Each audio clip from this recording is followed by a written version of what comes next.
been coming down here forever, probably since I was 3 or 4. The river deserves to be cared for because it's a beautiful thing and everyone wants to enjoy it. We're really lucky that we've got this big beautiful property which used to mainly be a farm, so we've been revegetating a lot of the property, but we also have access directly down to the Little Yarra River. Having this resource here is really wonderful, and we visited a lot, but we hadn't before sort of expanded into testing the water quality or sort of assessing the habitat.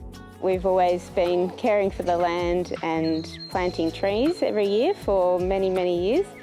And we are expanding into water care with some water quality testing down at the Little Yarra River. When we were younger, we'd often go down to the farm and care for the sheep and care for the cows. And then since you guys came, there's also a much bigger water care program, so we can come test everything. Today we're testing the river to see what's changed since we last tested it. We're testing if it's healthy and sort of the overall quality of the river. It's a nice change from the classroom. I mean, the classrooms are pretty nice, but it's always interesting to go out in nature to see what we're doing next. Using a water testing kit to test pH levels, the temperature, basically the cleanliness and healthiness of the river at the bottom of our school, and also doing a survey to see how healthy our river is.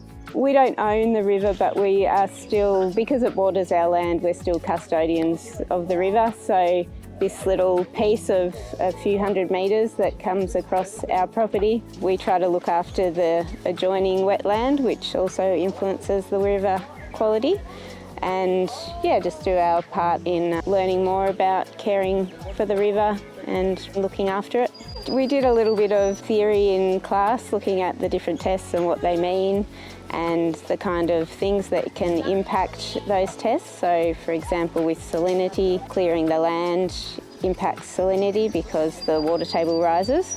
So we went through all the different tests that we do and looked at what they mean, and then also the water bug collecting, which gives us a really good indication of the health of the river generally, because if you have very sensitive bugs living in the river, then that's a good sign, which we do.